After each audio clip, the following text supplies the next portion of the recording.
Эфирде күндеме маалымат программасынын жыйынтыктоочу чыгарылышы студияда кызматыңыздарда Айтурган Сатиева. Саламатсыздарбы? Бул чыгарылышта. Азиянын ар бир өлкөсү өлчөмү жана кубатына карабай өзүн коопсуз сезиши керек. Мындай системаны кантип түзсө болору Шанхайда ШКУ лидерлери талкуулоодо. Бишкектеги автожолдорду капиталдык калыбына келтирүү быйылда уланат. Бул рейд кытайлык эри кайтарымсыз каражат колдонулат. Парламенттеги өкмөт отчету министрлер менен депутаттардын айтышуусуна айланды. Эл өкүлдөрү өз ачууларын премьер-министрге багытташты. Дагы 2 милиция кызматкери пара менен кармалды. Паракорлор жаранды зордуктоого аракет кылган деп иш ачуу менен коркутушкан.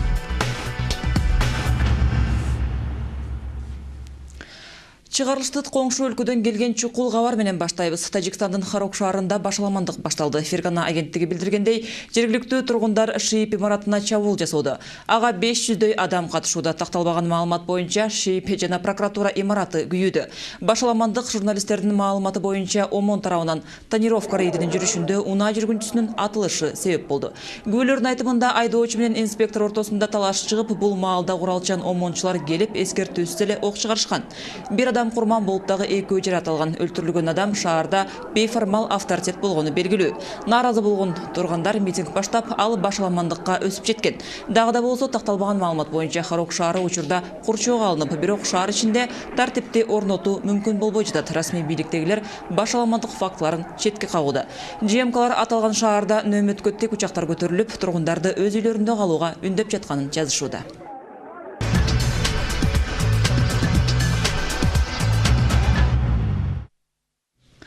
Борбор Азия аймактык уюшма катары ыктымал коркунучтарга чөлкөмдүк коопсуздугун коргоого даяр эмес. Бул туурасында президент Алмазбек Атамбаев Шанхайда өткөн Азиялык кызматташтык жана ишеним орнотуу кеңешмесинин кезектеги саммитинде билдирди. Өлкө башчыбыз өз сөзүндө Борбор Азиядагы башкы жана маанилүү коркунучтарга токтолду. Буга бир нече фактор себеп болуп жатат. Анын негизгиси аймактык коопсуздукту түшүнүүнүн бирдиктүү концепциясынын жоктугу. Ошондуктан Алмазбек Атамбаев Казакстандын президенти Нурсултан Назарбаевдин Азиялык кызматташтык жана ишеним орнотуу кеңешмесинин Европа коопсуздук жана кызматташтык уюму сыяктуу туруктуу иштеген уюшмасын түзүү жана Кытай лидери Си Цзиньпиндин Азиянын коопсуздугунун жаңы концепциясын иштеп чыгуу сунушун колдоду. Эске салсак, Алмазбек Атамбаев Кытай Элдик Республикасынын төрагасы Си Цзиньпиндин чакыруусу менен Кытайга мамлекеттик сапары менен барган. Алмазбек Атамбаевдин мамлекеттик сапары аяктады. Анын алкагында Кыргыз делегациясы коңшу өлкө менен бир катар макулдашууларга жетишти. Сапардын жыйынтыгы тууралуу Самат Качкыновдун материалында. $1,5 миллиарда в год. Размах товарооборота Кыргызстана с Китаем по-настоящему впечатляет. Вот только доля импорта нашей страны всего 5% от этой суммы.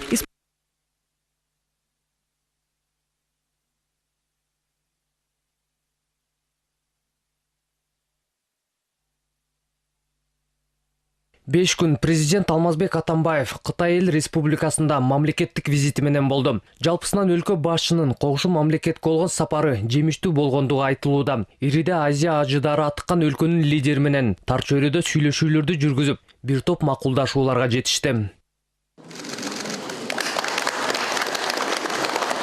Сапардын жүрүшүндө эки тараптуу 7 документке кол коюлду. Алардын ичинде кызматташтыкты бекемдөө декларациясына жана Бишкек шаарынын жолдорун оңдоого грант бөлүү келишими. Гранттын суммасы 3 миллион юань. Биздин сом менен 2,5 миллиардтан ашык. Аны менен бирге түндүк түштүктү бириктирген альтернативалык жолду бүткөрүү тууралуу макулдашуу жетишилди. Белгилүү болгондой жолдун биринчи фазасы инвестицияланган. Азыркы тапта иш ал жерде толук жүрүп жатат. Ал эми экинчи фазасына каражат тартуу керек эле. Негизги сапарда көтөрүлчү ушул маселе болчу. Азыр биз экинчи фазасына киришишибиз керек. Ошондо график боюнча 17-жылга чейин бүтүрөбүз. Ал үчүн $300 миллион өлчөмүндөгү каражат керектелүүдө. Мамлекет башчы сапардын жүрүшү тууралуу журналисттер менен маегинде жеңилдетилген насыя алып болсо да долбоорду бүткөрүү керектигин белгиледи. Биз сураган карыз Кытайда менимче акыркы карыз болуш керек да. Муну да албасак болбойт, анткени түндүк түштүк жолунун ар бир участкасы ошондо акча жагынан камсыз болот да, каражат жагынан. Анын үстүнө ачык айтайын да, кээ бир айтып атпайбы, абдан эле чоң карызга кирип атабыз деп.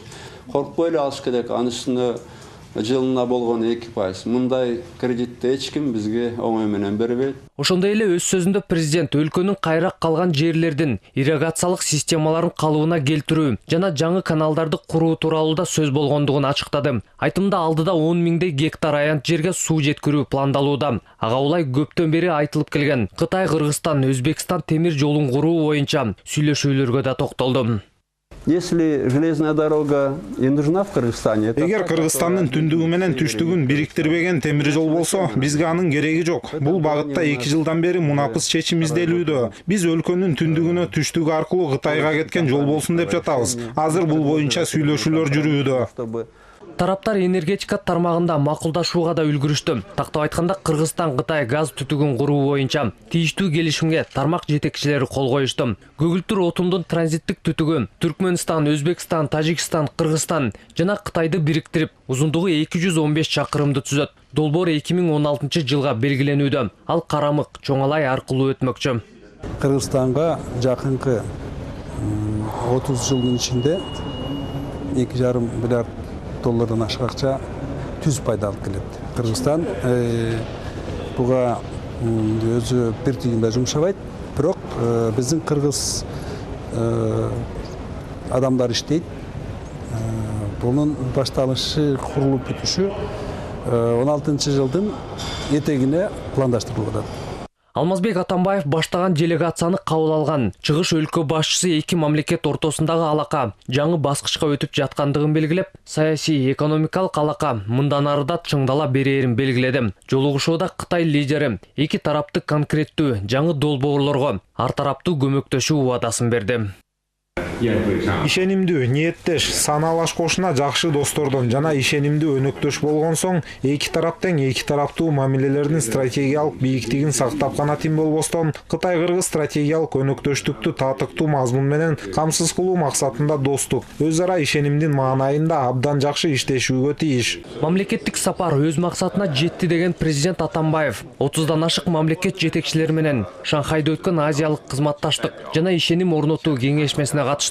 Анда Кыргыз президенти Борбор Азия аймактык уюшма катары ыктымал коркунучтарга чөлкөмдүн коопсуздугун коргоо даяр эместигине кабатырлануусун билдирди. Андыктан Кытай лидери Си Цзиньпиндин Азиянын коопсуздугунун жаңы концепциясын иштеп чыгуу сунушун колдоду.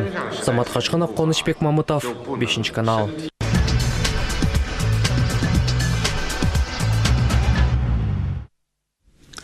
Ошко газ качан берлери белгисиз бойдон өткөн жылдын отчетун берип жатып, премьер-министр Жомарт Отурбаев өзбек тарап көгүлтүр отун боюнча бир дагы катка жооп бербей жаткандыгын билдирди. Бул арада өлкө электр энергиясын экспорттоону токтотуп, тескерисинче Тажикстандан жарык кубаттуулугун сатып алары маалымдалды. Былтыркы жыл жыйынтыгын талкуулаган отурумдан Айдай Аманкулова айтып берет. Мурдагы премьер-министр Жантөрө Сатыбалдиев кийинкисинин бетин кызарткан жок. Өкмөттүн 2013 жылдагы аткарган иштери боюнча отчет берип жатып, Жомарт Отурбаев ийгиликтерди сыймыктануу менен белгилеп өттү. Өлкө тарыхында инфляция биринчи жолу 4% гана түзүп, өсүш 10%га жогорулаган. Экономика 3 секторга бөлүнөт. Бул өнөр жай, айыл чарба жана услуги. Ошол секторлор баары өстү. Эң өсүшү, чоң өсүшү бул деген өнөр жайда болуп, өнөр жайдын кайсы тармагын бир мисал келтирип койсоңуз, бардыгы маалымат алыш керек да, кайсы тармак өнөр жай өттү? Мисалы ошол тоо-кен секторунда өстү. Ошолор курулушта аябай өсүп атат. Бирок субсаксандарга парламент жазгырылчудай эмес, элдин жашоо турмушу өйдөлөгөн жок деп өкмөттү сынга алышты. Жогорку кеңештеги көпчүлүк эл өкүлдөрүнүн пикиринде Кыргызстан карызга жашап калган. Тышкы жалпы бересе 3 миллиард доллардан ашса, анын 3төн бирин өлкө ушул парламент келгенде алууга үлгүргөн. Өткөн жылы инвестициялык проектлерге 5 миллиард доллар каралганы менен Кыргызгаздын мисалында жыйынтык чыкпай жаткандыгы эскертилди. Түштүктө бир айдан бери газ жок. Көгүлтүр отун көйгөйү качан чечилет деген соолго өкмөт башчы так жооп камдай келген эмес. Кыргызгаздын деңгээлде, энергетика министринин деңгээлде, өкмөт башчыларынын деңгээлде биз Өзбекстанга канча көп телефон, канча көп кат жазганбыз. Тилекке каршы азырынча бир да жооп бербей атат. Мен болсом өзүм баягы иш сапарына Москвага барганда Миллер Газпромдун генералдык директору менен сүйлөштүм. Алда ошол жактан жардамын берейим деп атат.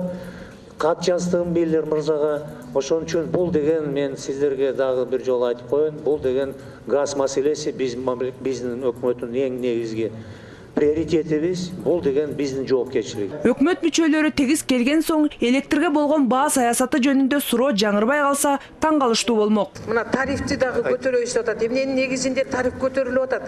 Ким жооп берет бүгүн? Токтогул каскадынан иштелип чыккан электр энергиянын өздүк баасы канча? Анан распред компанияларга түшүп келип, жана батареялар менен кошулганда канча болот? Ошону айтып койсоңор. Токтогул кесин чыгып аткан өздүк марка 0,8 тыйын, 8 тыйын. Үйлөргө келип киргенде бул жанакы неск аркылуу, распред компаниялар аркылуу келип, анан үйгө келип киргендеги өздүк баасы бүгүнкү күндө 95 тыйынды түзөт. Энергетика тармагында кырдаал кыйын экендигин премьер жашырган жок. Кышта жарыксыз калбаш үчүн өлкө электр энергиясын коңшулардан сатып алууга мажбур. Биз чечимди кабыл алдык, эч кандай экспорт кылбайбыз. Биз экспорт кылбай импорт керек болуп атат бизде азыркы убакта. Азыр энергетика министри айтып атат, биз где-то 500-300 миллион киловатт саат же Тажикстан, же Өзбекстандан биз сатып алышыбыз керек. Өзүбүздүн ишканалар, өзүбүздүн элибизге. Жомарт Кайпович, бизге эч ким импорт бербейт. Ушуну билиңиз. 2,8 цент менен сатпаш керек эле. Билесиңерби? 2010-жылы 19,5 миллиард суу бар болчу. Азыр эмне болду? Былтыр 2014 менен 2015 жылкы кышты кантип чыгасыз? Элди кантип ошол кыштан чыгарасыз? Айтыңызчы. Ал ортодо эл өкүлдөрүнүн көпчүлүк суроолору бүгүн жоопсуз калды. Министрлер эмес, премьердин өзү дагы даярдыксыз келгендей. Сиз докладта айттыңыз да? Жок, айттым. Бирок ошону айтып бербейсиз. Тизме жок менде. Премьер-министрдин отчетунда премьер-министр эле отуруш керек ушул жердечи. Калган өкмөт мүчөлөрүнүн баары кызматында иштеш керек. Биз деле өзүбүздүн жумуш тажрыйбабызда дайым отчет берчүбүз, өзүбүз эле келчүбүз. Мына Темир Аргимбаевич бизди трибунага тургузуп алып эле суроону катырып берчи. Жанталашып биз дагы окат кылалы деп суроого жооп берчүбүз. Бу жерде бирдеме болсо эле бул министр айтсын, тиги министр айтсын.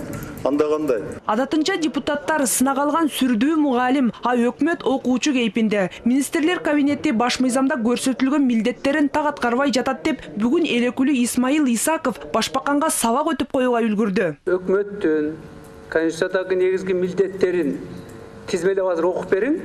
Өзүңүздүн отчеттогу негизги бөлүктөрүндө кошуп окуп бериңде салыштырайлык. Алыңыз конституцияны, бергиле, окуп берсин азыр. Өзүбүздүн милдетибизди билебиз, конституцияны билебиз. Окуп бериңиз ошону тизмелеп. Макул, мына биринчиси, экинчиси деп. Обеспечивает исполнение конституции, законов. Отчетту берүүчү нагыз чиновник эбак отставкага кетип калгандыктан бул сапар эл өкүлдөрү Жомарт Оторбаевди кетиребиз деп коркутушкан жок. Жемелерди эске албаганда, бир гана депутаттардын сөзүн укпай, эриккенден телефон менен ойноп жаткан министрлерге эскертүү берилип, жыйын учурунда жабдууну колдонбоо сунушу жаңырды. Бул арада өкмөттүн быйылкы экономикалык көрсөткүчтөрү дурус эмес. 4 ай аралыгында эле 2 миллиард сом салык казынага түшпөй калган. Андыктан өкмөт шайдоот иштеп баштабаса, Жомарт Оторбаевга парламентте келерки жылы отчет берүү насиби буйрбай калышы мүмкүн. Мурдагы премьерлер сыяктуу эле. Айдай Аманкулова, Азамат Имангожоев, 5-канал. Датка кемин жогорку чыңалуудагы линиясында 929 тирөөчтүн 237-синин монтажы соңуна чыкты. Бул туурасында Кыргызстандын улуттук электр түйүндөрү ишканасы билдирет. Учурда жогорку чыңалуудагы линия жана кемин көмөк чордонун куруу уланууда. Бул объектлер Кыргызстанга Борбор Азиялык энергошакекчиден чыгып, жана өлкөнүн энерго коопсуздугун камсыздоого мүмкүндүк берет. Аткарылып жаткан иштин татаалдыгы тирөөч маммаларды орнотуу тоолуу аймакта жүрүп жаткандыгында. Долбоордун жалпы наркы дээрлик $390 миллион. Мамлекеттик сатып алуулар үчүн атайын өз алдынча структура түзүлөт. Мындай демилге премьер-министр Жомарт Оторбаев тарабынан көтөрүлүп, ушул жылдын аягына чейин ишке ашырылуусу пландаштырылды. Мындай кадамга өкмөт жылдан жылга мамлекеттик сатып алуулардагы коррупциялык көрүнүштөрдүн өсүүсүнөн улам барууда. Бактыгүл Сталбек кызы кененирээк. Республикалык казнадан мамлекеттик сатып алууларга жыл сайын 30 миллиард сомдун тегерегинде каражат бөлүнөт. Ал атайын тендердин негизинде мамлекеттик ведомстволордогу муктаждыктар үчүн сарпталат. Бирок акыркы убактарда бул каражаттар максатсыз пайдаланылып жатканы айтылууда. Эсеп палатанын текшерүүлөрүндө 2012 жылы мамлекеттик сатып алууларга чегерилген каражаттардын 50 миллион сомго жакыны айрым аткаминерлердин жеке кызыкчылыктарына колдонулуп кеткенин аныктаган. Ал эми былтыр болсо мамлекеттик казнадан урдалган каражаттардын көлөмү 341 миллион сомду түздү. Андыктан мамлекеттик сатып алууларды электрондоштуруу демилгеси көтөрүлүүдө. Мы будем демонтировать Мамлекеттик сатып алууларды электрондоштуруу жолу менен мамлекеттик каражаттардан жеке пайда тапкан коррупционер чиновниктердин аракеттерине бөгөт коебуз. Электрондоштуруу системасы аркылуу компьютердик базада мамлекеттик сатып алууларга бөлүнгөн ар бир тыйын дыкат көзөмөлдөө болот. Ошондой эле жакын арада судья жана сот системасындагы кызматкерлердин маяна акыларын көбөйтүүнү көздөп жатабыз. Муну менен соттор калыс чечим чыгарышып, коррупциялык иштерге байланышы бар жетекчилер тиешелүү жазалана башташат деген ишеничтебиз. Орточо эсеп менен бир жылда эле мамлекеттик сатып алууларга бөлүнгөн каражаттардын 3 миллиард сомго жакыны мамлекеттик органдардагы айрым жетекчилердин сол чөнтөктөрүнө кетип жатканы айтылууда. Жакында эле Ысык Көл облусундагы өнүктүрүү фондунда өткөн тендерде бир нече компаниялар менен соодалашуу жүргүзүлүп, тендердин шарттарын бузган. Ал эми Борбордук шайлоо комиссиясынын төрагасы Тугуналы Абдрайымов 100 миллион сомго тендер аркылуу Lexus 4 үлгүсүндөгү кызматтык унаа сатып алып, коомчулукта кызуу талкуу жараткан. Ошондой эле биринчи вице-премьер-министр Тайырбек Сарпашевдин туугандарына таандык Градиент компаниясы бир жылда эле 10дон ашуун тендерди утуп, ал эми салган жолдор сапатсыз чыгып, берилген мөөнөтүнө жетпестен бузула баштаганы айтылып келген. Мисалы үчүн бир мекемеге келип миллион долларга же миллион сомго тендер өткөрүп аткан болсо, ошонун бир определенный пайызын кайра ошо уттуруп койгон үчүн баягы бир подарок кылып ошондой сүйлөшүүлөрдүн аркасынан кайра артка кайтарылып берилет да. Буга чейин мамлекеттик сатып алуулар Каржы министрлигинин алдында түзүлгөн департамент тарабынан ишке ашырылып келди. Ал эми тендерлерди электрондоштуруу боюнча пилоттук долбоорлор азыр алгач Билим берүү министрлигинде, Исхак Разаков атындагы Кыргыз техникалык университетинде жана башка мамлекеттик 6 мекемеге киргизилди. Анын башкы максаты каалаган жаранга ар бир өткөрүүчү мамлекеттик сатып алуу тууралуу маалымат ачыктыгын камсыздоо. Бирок бул укманын жемкорлукка каршы ишеничтерди актай албай калуу коркунучу бар. Утуп алуу тандоо процесси дагы өзү ошол электрондук түрдө болуш керек да. Мисалы ошол тендердик комиссия чогулуп же чогулбай деле, мисалы ошол компаниялар менен эч кандай байланыш болбош керек. Түзмө-түз ошол жеке гана ошол компания аты жок эле алардын мындай сунуштары берилиш керек. Ошол сунуштарга жараша анан ошол компания тандалыш керек. Өлкө башчы Алмазбек Атамбаев жакында эле мамлекеттик тендерлерге жогорку кызматтагы аткаминерлердин туугандарына таандык компаниялардын катышуусуна тыюу салына турган мыйзам долборуна кол койду. 2013 жылы 9 айдын ичинде мамлекеттик сатып алууларга байланыштуу 22 кылмыш иши козголгон. Ичинен 93 аткаминердин 12сине гана сот жазалоо чечимин чыгарган. Бактуур Салбек кызы, Иван Чижиков, 5-канал. Чүй областынын ички иштер башкармалыгынын Сокулук районунун ички иштер бөлүмүнүн 2 кызматкери пара алып жаткан жеринен кармалды. Операцияны УКМКнын коррупцияга каршы күрөшүү кызматы ИИМдин өздүк коопсуздук кызматы менен биргеликте өткөрдү. Милиция кызматкерлери жарандан зордуктоо үчүн кылмыш жоопкерчилигине тартабыз деп коркутуп, $700 талап кылып жатканы аныкталган. Бул факт боюнча УКМКнын тергөө башкармалыгы тарабынан кылмыш иши козголду. Учурда Конституциялык палата менен бийликтин ортосундагы мамиле туура жана мыйзамдуу. Бул тууралуу президенттин аппарат жетекчиси Данияр Нарымбаев Конституциялык кеңешмеде билдирди. Бирок анын айтымында Конституциялык палатанын жаңы революциялык толкунду жаратууга аспап катары колдонгусу келген күчтөр бар. Ошондуктан дүйнөнүн айрым өлкөлөрүндө болуп жаткандардан жана өзүбүздүн өткөн тарыхыбыздан сабак алып, алдыга кадам силтешибиз керек дейт Данияр Нарымбаев. Ушул жерде эң алдыңкы өнүккөн мамлекеттердин тажрыйбасын эске алуу менен биз дагы өзүбүздүн мыйзамдарыбызга тиешелүү өзгөртүүлөрдү киргизип, мындан аркы Конституциялык палатанын чечимдеринин аткарылышын тартибине келтиребиз.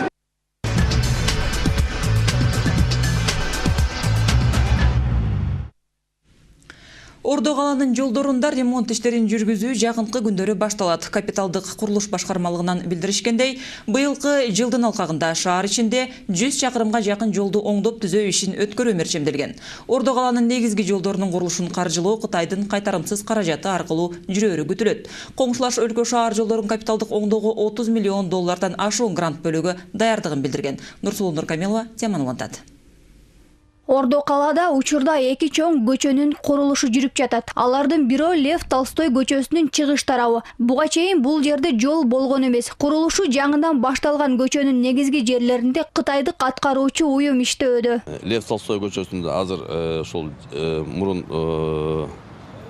ал көчөдө такыр көчө жок болчу. Ал жакта жаңы курулуш жүрүп атат. Андан тышкары жанагы Шабдан Батырдын өзүңөр билесиңер, ошол жерде путепровод бар. Ошол жердин путепровод аварийный состояниеда экен, ошол жерде 4 балкан алмаштырып атышат. Андан тышкары Баканбаев көчөсү азыр жабылып турат. Оңдоп түзөө иштеринен өтүп жаткан 2 Бөкөнбаев көчөсүнө 2 катмар асфальт төшөлөт. Учурда эски асфальт алынып салынып, жерден асты менен кирүүчү инженердик түйүндөр, жылуулук системалары өткөрүлүп жатат. Лев Толстой көчөсүнө болсо транспорт жанагы чоң жүк ташыган транспорт көп жүрөт эмеспи? Ал жака асфальттын астына дагы дополнительный бир катмар берип атат да булар. Азыр ошол катмарды салып атат. Жакынкы күндөрү шаар тургундарын жана айдоочуларды түйшүккө салып келген борбордук көчөлөрдөгү чуңкурлар жамала баштайт.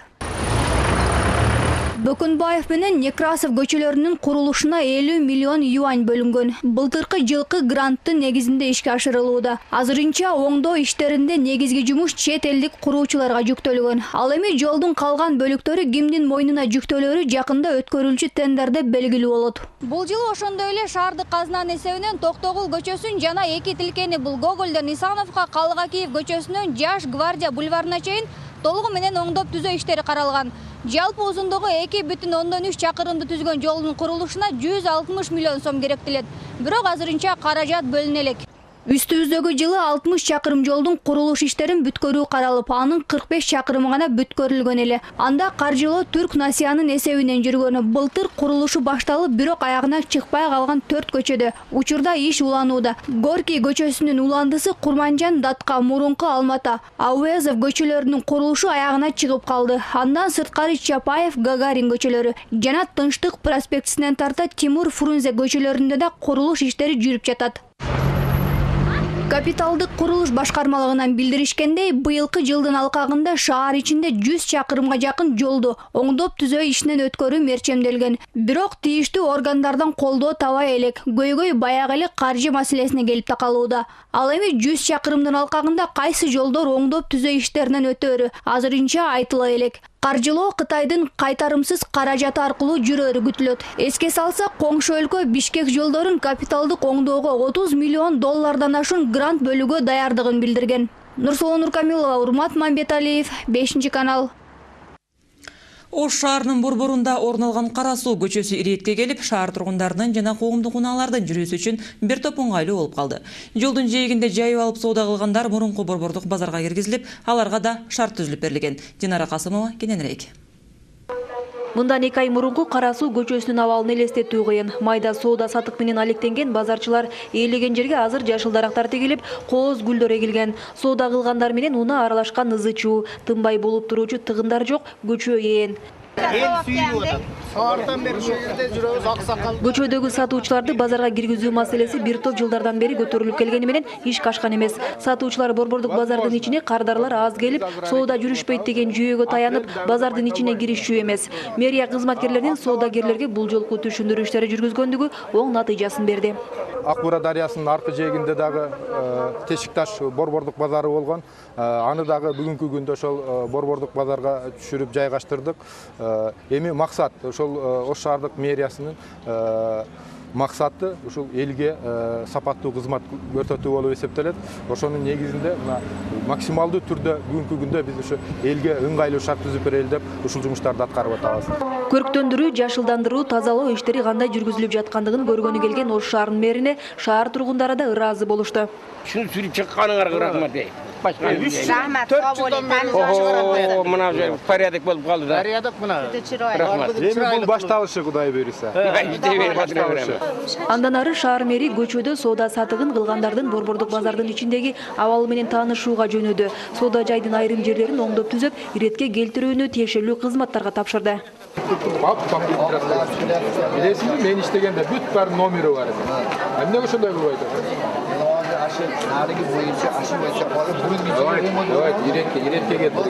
Көчөгө отуруп соода кылгандан көрө бул жерде бир топ шарттар түзүлгөн. Эң негизгиси даяр орундуктары. Үстү жабык жерде кышы жайы отуруп соода кылууга мүмкүнчүлүктөрү бар. Bozorda qaytib yana o'zini joyiga kelgani hamma odamlarga yoqib tushadi. Nima deganda bu yerlarda odamlar hamma shaharning o'rtasida joylashgani uchun bozorda. Мурунку базардын калыбына келиши соодагерлерге гана эмес, алуучуларга да ыңгайлуу. Бар жогу жайында болуп калыптыр. Жакшы, мурун көчөнүн боюнда ызычуда, чаң бар жок чаң болчу, жолдо маршруттар өтчү. Азыр эми бул жерден эмне алсак да таза, ыңгайлуу. Бошогон жолдун эки жээгинде суу кетүүчү арыктарды даярдоо иштери башталды. Көчөнүн асфальты жок жерине асфальт төшөлүп, жакынкы бир жуманын ичинде толук бүткөрүлүүсү күтүлүүдө. Бүгүнкү күндө биз 1600 метр квадратка асфальт бастык. Азыркы күндөрү лотокторду монтаждап, андан кийин бортовой камераларды монтаждоо ушундай иштери жүрүп атат. Жакынкы күндөрдө Кудай буйрса эки жагына тротуар басып туруп, тротуарда элге мүмкүнчүлүк түзүп берип туруп, анан кийин биз проезжий частты асфальт кылабыз.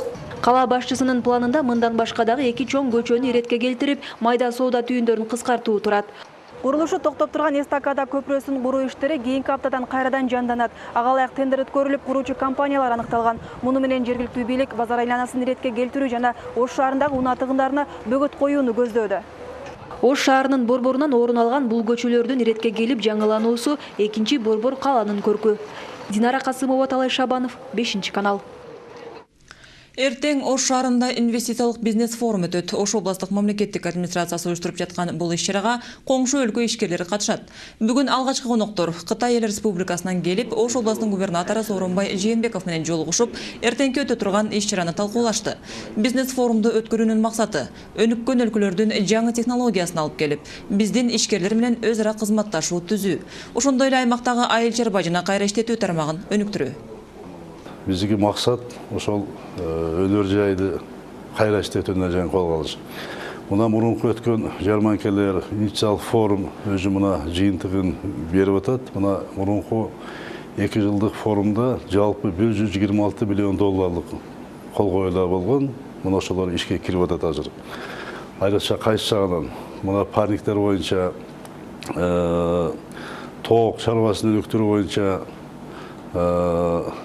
биздин өндүрүлгөн азык-түлүктөрдү сактоо боюнча мына былтыр башташкан, мына быйыл дагы улантылып кетет. Ал Үрүмчүдөн келип муну башташат. Мына ушундай аякта өнүккөн технологиялар алып келип, анан бизге элге курушта. Куруш мына ошонун жыйынтыгы менен жылда биздин областта өнүгүү мына 110%дан түшөлекпиз мына 3 жылдан бери.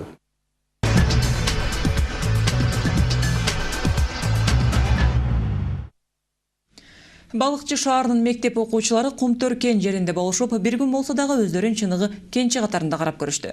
Анткени канадалык компания жогорку класстын окуучуларынын кызыккандарынан деңиз деңгээлинен 4000 метр бийиктиктеги ишканада баалуу металлдын кантип казылаарын, негизги процесстерин өз көздөрү менен көрүүгө саякат уюштуруп берди. 10-класстын окуучулары кен жеринен жаңы билим менен гана таанышып, таасир албастан кээ бирлери келечектеги кесип тандоодо өздөрүнүн чечимин аныктап алышты. Жерлерди аныктап так жазуу Маргаритага кең жеринде өзүн алып жүрүүгө жардам берүүдө. Атасы кызынын артынан бардыгын билүүсүнө жардам берүүдө. Өзү болсо өндүрүштө болгон эмес, бирок уккандарын айтып берүүнүн милдети катарында эсептейт. Там животные подходят близко, но на них даже смотреть нельзя, так сказали.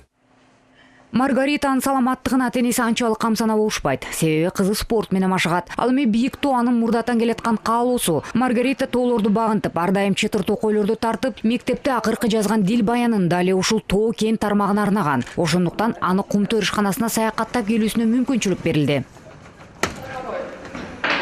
Ишканага саякат кийим илгичтен башталды. Атайын баш кийим, түстүү желектер жана оор өтүк анын ыкчам басуусуна тоскоолдук жаратып, ишкананын ичинде болгон өндүрүштү көргөзүп турду. Күн тартиби тынымсыз так жазылып, балдар Петров көлүндө болушуп, карьерди өз көздөрү менен көрүштү. Андан кийин калдыктарды сактоочу жерде жана алтынды иштетүүчү фабрикада болуп, Кумтөр ишканасында алтындын кантип казылаарын көрүштү.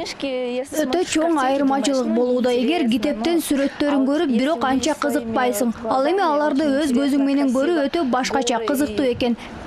эмоции. Окуучуларды бардыгы кызыктырып жатты. Бийик тоонун жаратылышы, жаныбарлар жана андагы баалуу металдын казылышы, жада калса балдар саясий жана өндүрүштүк суроолорду да берип жатышты.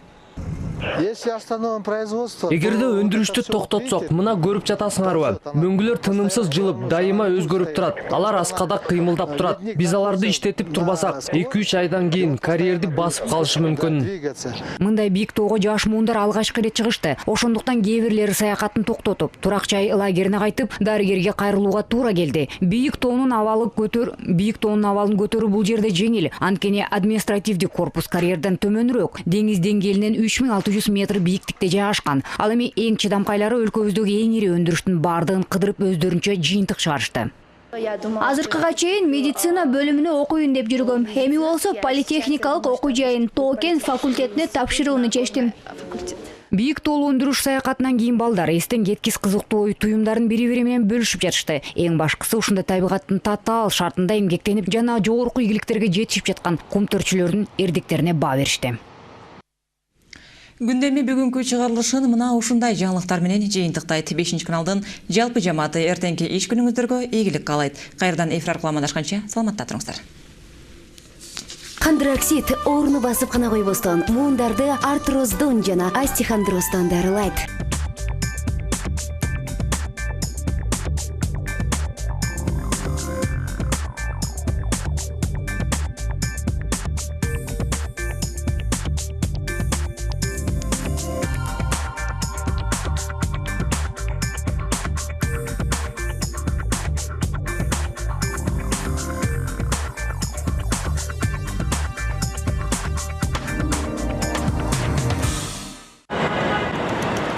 Кайнаган шаарда, жумуш кычап турганда, муундар ооруп, жаныңды койбой оорутса, достордон калып, өзүңдү өзүң кыйнала. Хондроксид ооруну басып гана койбостон, муундарды артроздон жана остеохондростон дарылайт. Аркаң ооруп чыдатпай, колу бутуң сыздатат. Дарыканадан Хондроксид муундарды келип дарылайт.